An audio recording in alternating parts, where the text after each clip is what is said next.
Kwon, and thank you for joining us. The North Korea-US summit is less than a month away, and it's understood that the two sides are working towards a denuclearization agreement. But what will it look like, and how far is Washington willing to push North Korea on its demands towards denuclearization, and what is it willing to give in return? We take a look at the signs coming out of the White House with an expert here in the studio later. But first, we go over to Devin Whiting in the News Centre with the latest news updates. Devin? Hi, Jang-ho. The two Koreas, in the meantime, have agreed to hold high-level talks of their own on Wednesday at the truce village of Panmunjom. Seoul's Unification Ministry says it proposed last week that the two sides meet on Monday, but North Korea only replied this morning and suggested they meet on Wednesday.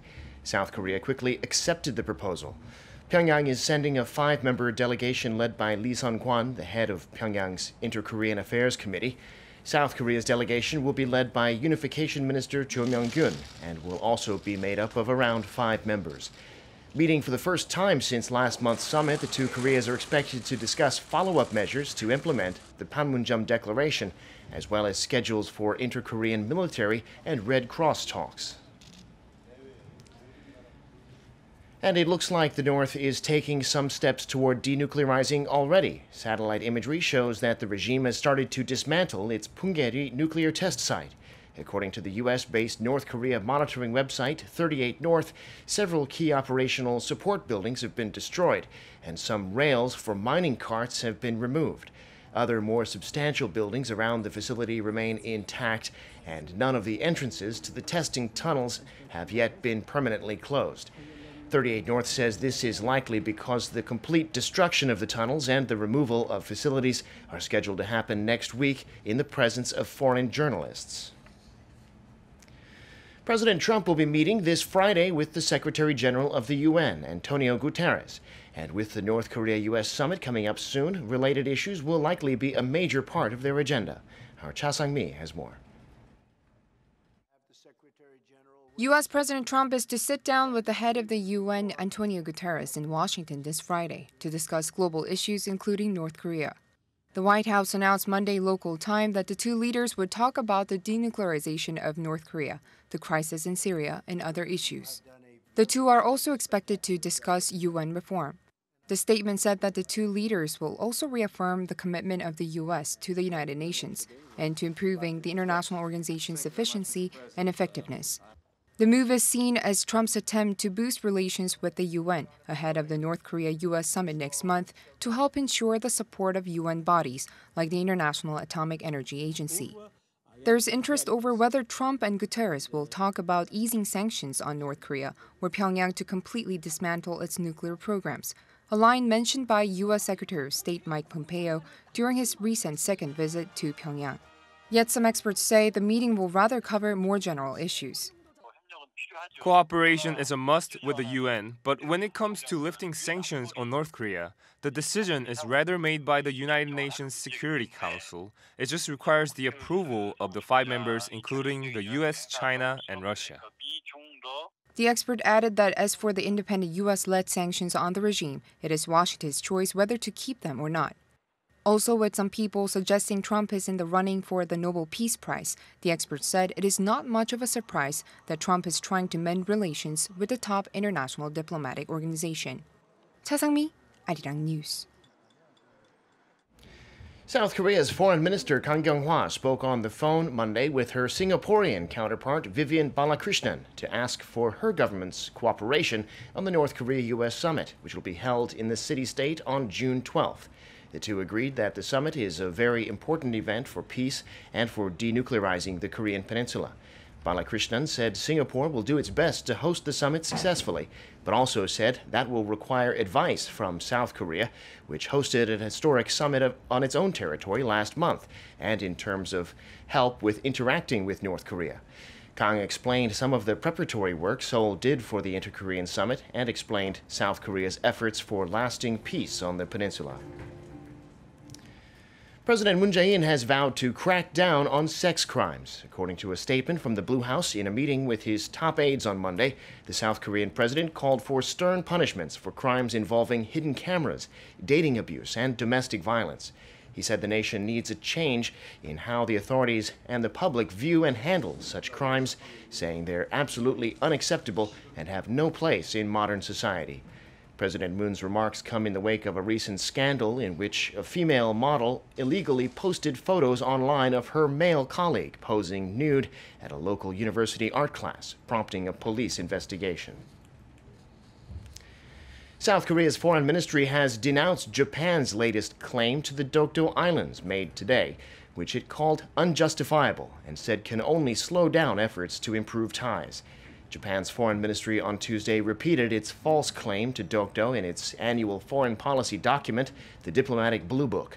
The Dokdo Islands have been effectively controlled by South Korea for decades. Along with the Dokdo claim, the document also said that the waters between Korea and Japan, known as the East Sea, should, under international standards, be called the Sea of Japan. Those claims could hurt South Korea-Japan relations, which had appeared to be on the mend with last week's three-way summit with China in Tokyo, the first in years, and with the two sides pledged to work together more in dealing with North Korea and other issues. If North Korea decides to open up and trade with the world, its economy would benefit tremendously. New data back up that idea. According to South Korea's central bank, in the past 2 decades, trade has boosted the North's real income by up to 4.5%. Kim Hae-sung has more. North Korea saw trade boost its real income by up to 4.5% over the last 2 decades. According to the Bank of Korea Monday, North Korea's estimated gains from trade between 1996 and 2016 as a portion of its income averaged between 3.6 and 4.5%. The central bank said it used trade data on the North's trading partner countries sourced from the UN, the IMF, and the Korea Trade Investment Promotion Agency. In that 20-year period, North Korea's trade volume grew threefold from $2.2 billion to around $6.6 billion. The import penetration ratio, or the percentage of imports to domestic demand, which measures the openness of an economy, reached around 20% in 2016, up from the 13 to 18% range in 1996. After a trend of growth, the import penetration ratio dropped starting in 2008 as international sanctions against the regime's nuclear weapons program took a toll. The bank said the figure is lower than the OECD average of 36.6% and South Korea's 33.9%, but that it is similar to the range of France and the UK's 22%.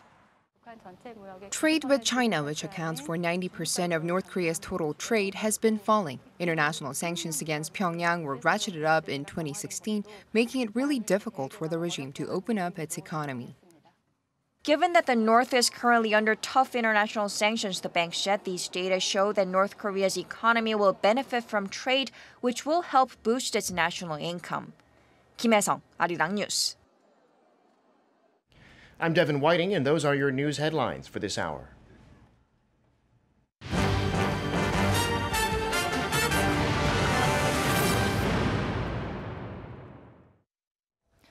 U.S. President Donald Trump's approach to North Korea's denuclearization, like almost everything else he seems to do, is to go big.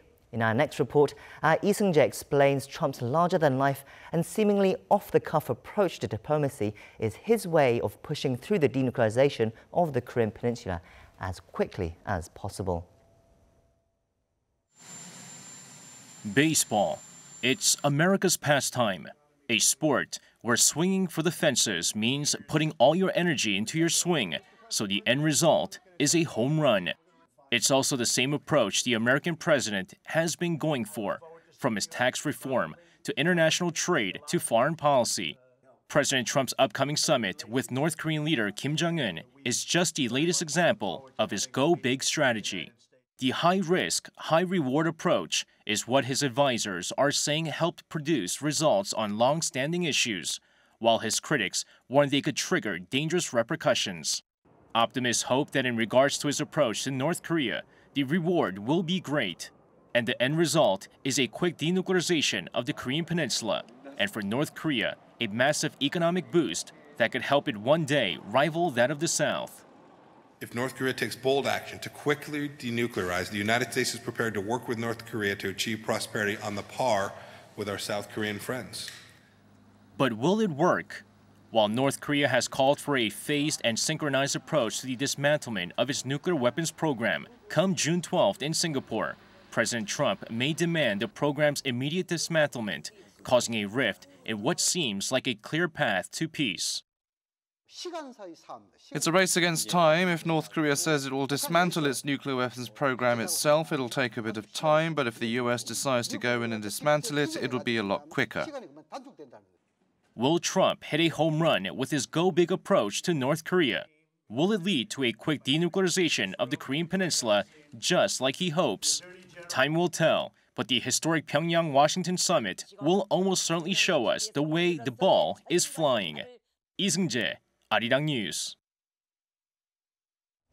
Now, to try and explore what kind of deal the White House is trying to reach with Pyongyang, we have in the studio with us Dr Paul YoungSik, a researcher at the Yonsei Institute for North Korean Studies. Dr. Bong, it's good to have you with us here today. Pleased to be here. Now, in the report we just heard, it said that Trump seems to be going for a go-big approach. Now, this is further backed by Trump's right-hand man, National Security Advisor John Bolton, who has called on North Korea to put all its weapons of mass destruction on the table. That includes nuclear weapons, chemical, biological weapons, etc. Bolton has previously described this as the Libya model. Now, what is the Libya model, and do you think it's going that way? Well, Libya model implies that the nuclear proliferant would pledge dismantlement of all its existing nuclear facilities and the weapon materials, and in exchange for diplomatic normalization and economic benefits. So the first step is the proliferance decision and action of denuclearization, and the United States will accordingly provide concessions and reward. So it is up to North Korean leadership whether it will take the first step toward the denuclearization. Although National Security Advisor Mr. John Bolton suggested that North Korea's WMDs, all WMDs, including biological and chemical weapons, had to be on the table for negotiations, but there is no guarantee that North Korean leadership would agree on such big and open negotiations, including something beyond intercontinental ballistic missiles and nuclear, weapon warheads. But doesn't those words alone, such aggressive words from John Bolton, potentially risk upsetting Pyongyang before the agreement, before the summit even takes place?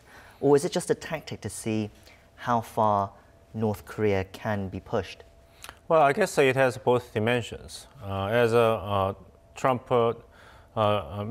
Donald Trump himself repeatedly said in the past, that this issue, the North Korea's provocations with nuclear weapons and long-range missiles, should have been settled 25 years ago. It was not supposed to arrive at his desk.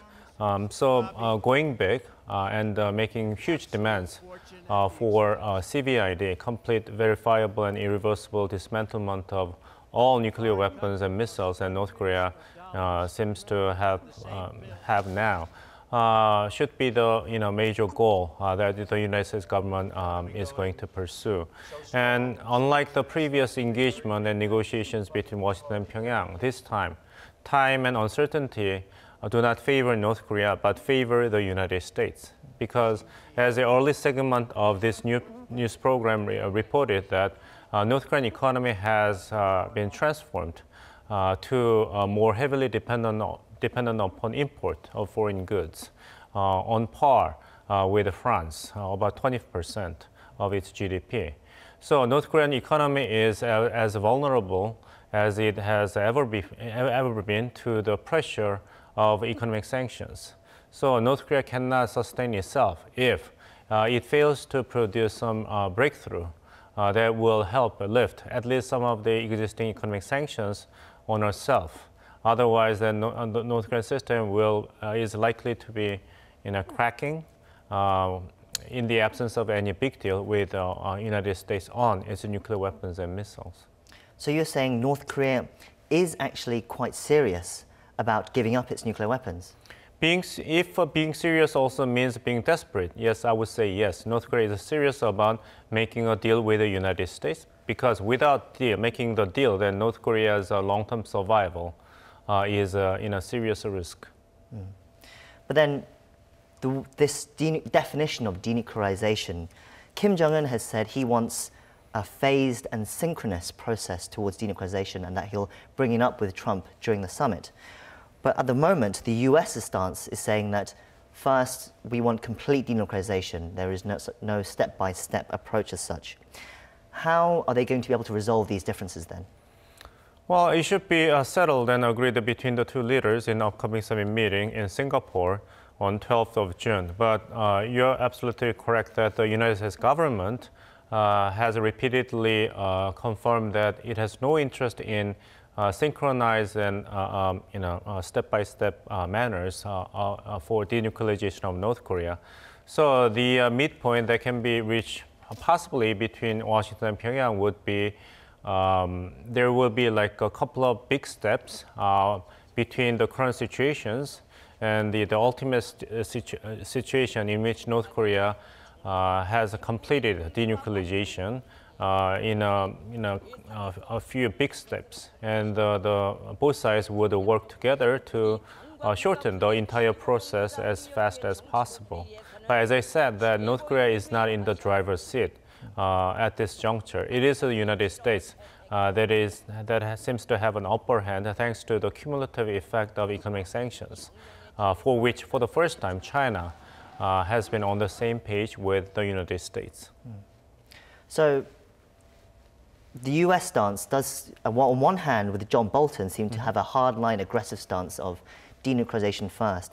But then comes US Secretary of State Mike Pompeo, who promises possible incentives, such as private American investment once North Korea agrees to denuclearize. Now, these two officials seem to be playing bad cop, good cop, or playing a carrot and the stick approach. Would you agree to that? Well, yes and no. Yes, in terms of speaking different dimensions of the same policy. No, in terms of them speaking the same policy, which is dubbed as a maximum pressure, maximum engagement with the nuclear North Korea. I guess the John Bolton's remarks represent the first part of Trump administration's policy toward North Korea, which is putting maximum pressure. And Secretary of the State Mike Pompeo's remark seems to indicate the other half of the same policy, maximum engagement with North Korea. But we have to remember that Secretary Pompeo did not say that there will be massive economic assistance and foreign direct investment going into North Korea. He only alluded that the United States would actively consider giving licenses to United States corporations that might be interested in doing business inside North Korea. And the ultimate goal for North Korea must be achieving the same level of prosperity with as South Korea. But that's such a long-term goal. So anything can happen before North Korea will have actually arrived at that ultimate destination. Because it took South Korea about 40 years from the point when it abandoned its ambition to be a nuclear power state, which was stopped by the sudden death of then President Park Chung-hee in 1979, and today. So it is very hard to conceive that North Korea will achieve the same impressive industrialization and high level of economic prosperity less than 40 years. Of course, it probably will take a very long time, as you said. But let's go back to now first what the North Korea message they're sending out. So they've invited journalists to come see the dismantling of the Punggye-ri nuclear test site. And they've invited international journalists, but not international inspectors or nuclear experts.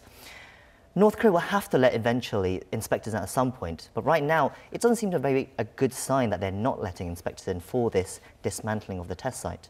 I guess that is the reason why the State Department of the United States government seems to be backpedaling from the initial welcoming attitude toward the North Korean government's decision to shut down the Punggye-ri nuclear underground test site.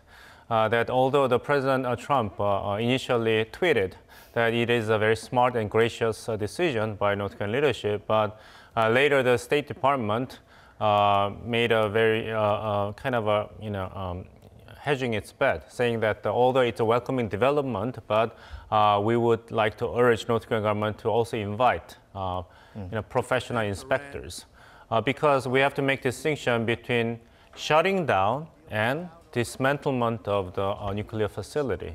When North Korean leadership is going to shut down the Punggye-ri underground tunnels, then that means that if at any moment that North Korean leadership ever changes its mind, then it can just open it up and use it for a future nuclear test. So shutdown does not mean dismantlement of the facility. And allowing North Korean government to just explode or shut down the Punggye-ri nuclear site is in a way equivalent to allowing North Korean government to destroy the crime scene, because you can get a lot of concrete evidence to gauge what kind of nuclear weapon-grade material North Korea has produced, and how much and what kind of nuclear materials North Korea has used to conduct 6 nuclear tests, and whether there is any technological connections and assistance from outside North Korea, including Pakistan. All those fingerprints of North Korea's pursuit of nuclear weapons will be gone if the outside world will just allow North Korean government to explode the scene in Punggye-ri. Now let me move on before we finish to another announcement that was made today. Now, Seoul announced that the high-level InterKorean talks will take place tomorrow with North Korea in Panmunjom. Now, Seoul said they will talk about implementing proponents of the Panmunjom Declaration, but the U.S. summit looms over it. Do you think they will talk about that and possibly what they will talk about with America? I think the priority of the inter-Korean high-level talks will be inter-Korean matters, as opposed to the upcoming summit meeting between North Korea and the United States, focused on denuclearization. I think the reason why they agreed to have this meeting is to meet the very fast-pacing schedules to realize what was agreed in the third inter-Korean summit meeting that took place on the 27th of April. And we are scheduled to have a high-level mill-to-mill, military-to-military talk before the end of May this month, and a high-level government-to-government meeting for a reunion of separate family members, and a sports event to take place in August. So you have a very tight schedule on the table. And I like to emphasize that although this is a very positive progress for the sake of improving inter-Korean relations, but this is like riding on a rocking chair. It may give you a sense of movement, but it does not actually keep you moving forward. So inter-Korean talks and negotiations are good by and of themselves, but they do not have any direct impact on progress on denuclearization of North Korea, because that agenda will be determined mostly between North Korea and the United States. So for denuclearization, the talks, these inter-Korean summit talks aren't particularly going to make much progress. But for inter-Korean related activities, there should be some movements. For example, as you mentioned, the Asian Games inter-Korean team and the separated family reunions, both very, especially the separated family reunions, a very sensitive topic and something very close to Korean people's hearts. Right. I don't deny that these are all very important developments for inter-Korean relations to improve. But those events do not guarantee equal success on the front of denuclearization of North Korea. These are two separate matters. Rocking chairs do not let you move forward. Okay. Well, that's all we have time for today. Thank you for coming in, Doctor. And we look forward to having you back soon. You're welcome. Now, that's our show for now, but do tune in to Arirang throughout the day for all the latest news updates from Korea and around the world. I've been Kwon Jang-ho, and thank you for watching. Goodbye.